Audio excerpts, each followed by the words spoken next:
Hello everyone, Bob here, and for this 007 debriefing, we're going to take a look at the fifth James Bond film, You Only Live Twice.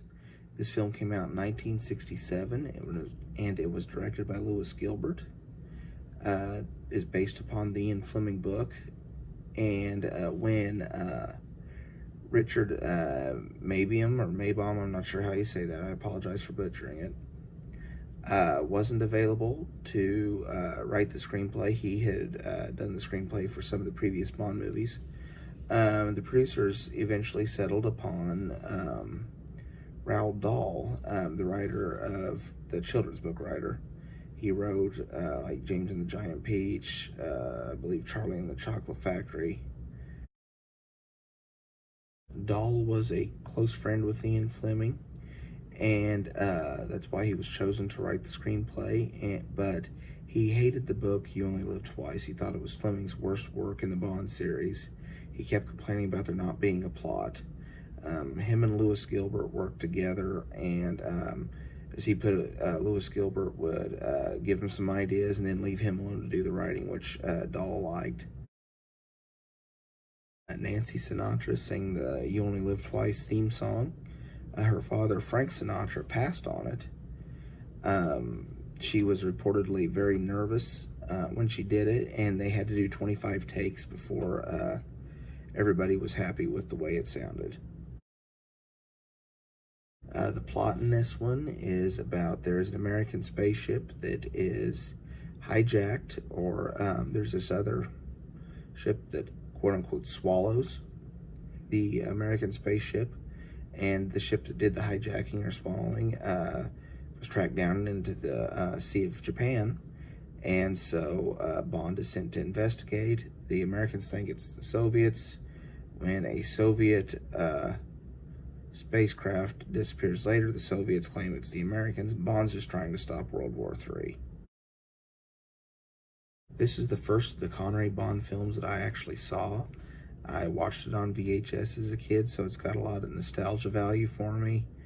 But that is, even though I look at it through rose-colored glasses, I do realize this film does have its flaws. It's quite over the top, but I mean, it's classic James Bond. So I mean, what are you going to do? I want to give this final rating of 8 out of 10. There are a lot more things I like about it, but we're going to talk about that in a little more detail after the spoiler warning.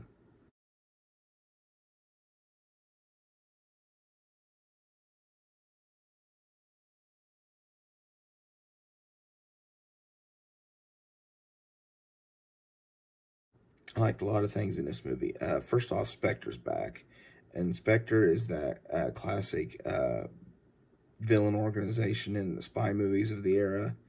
I mean, I know it's probably cliche now, but to me that makes a good spy movies, having the evil organization. And the head of the villains is Blofeld, as discussed earlier. Only this time he's played by Donald Pleasance.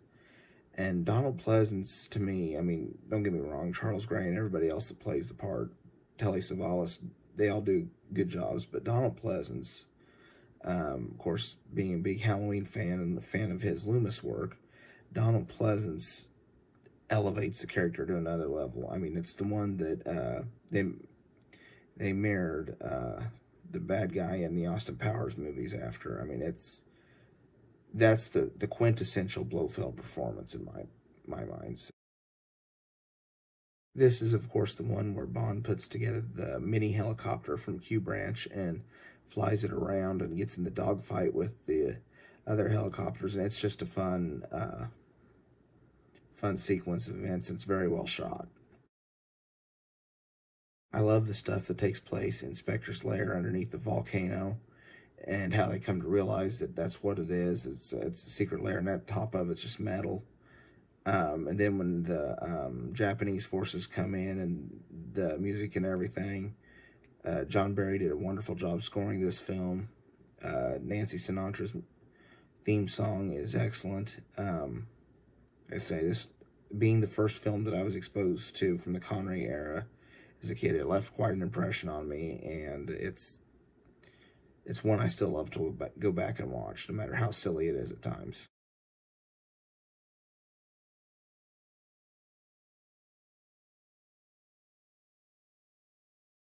I apologize in advance because I know I'm going to butcher a lot of these names. I'm terrible at pronouncing names from foreign actors, and sometimes even domestic ones I struggle with, so I apologize in advance for that. But first up on our list of allies is Aki. She is played by Akiko Wakabayashi, and she is works for the Japanese SIS, and she assists Bond, and the two become romantically involved.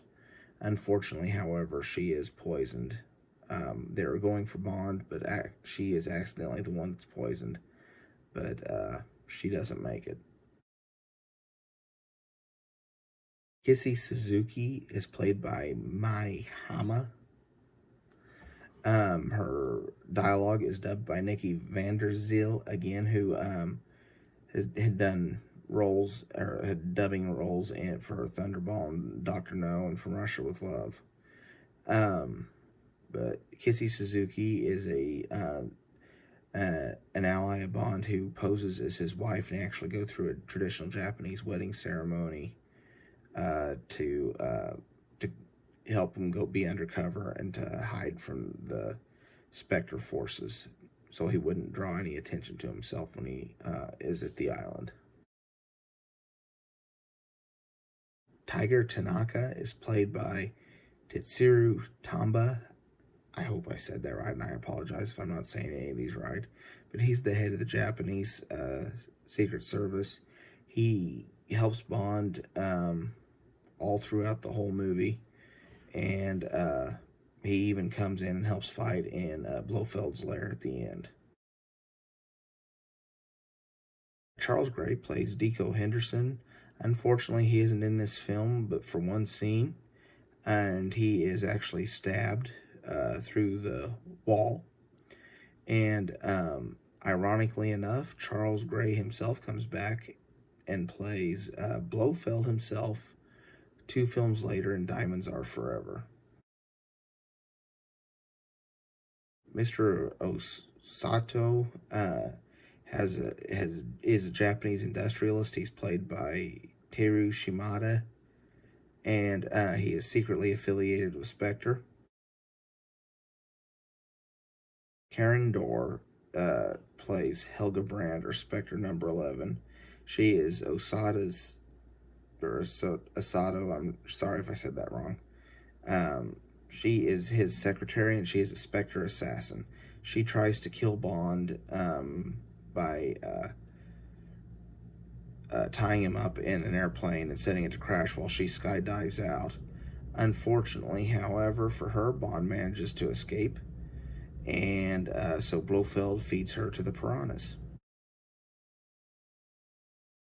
As I alluded to earlier, the big one, Donald Pleasance plays Ernst Stavro Blofeld, and he is the head of Spectre, and he's sitting around holding a white cat, and he is the person that, in my opinion, all spy movies should try to copy their villain off of. He does a wonderful job in this film. It's excellent to the end. Of course, he doesn't get killed because Blofeld comes back in On Her Majesty's Secret Service, Diamonds Are Forever, and eventually in For Your Eyes Only, but that's another story entirely. Ronald Rich played Blofeld's bodyguard, Hans. He tries to stop Bond from getting back into the control room to detonate the rocket before it kidnapped the American spaceship and triggered World War III. Bond does manage to knock him into Blofeld's piranha pool. Bond kills 21 in this one, so that brings the Connery and Bond total up to 59. That's the single highest kill rate by Bond in this movie, and this is also one of the movies with the highest body counts in the franchise. There are 175 other deaths in this film, so it made it very difficult to actually sit and count. That brought the total to 196 deaths in this film. That's all I've got for this video. Thank you so much for watching. If you enjoyed this video, please give me a like. Please consider subscribing to this channel. Follow me on Facebook or Twitter. Just search for Bob the Film Guy. I try to have new content up daily on my YouTube channel. Doesn't always work that way. I'm very reliant upon the internet.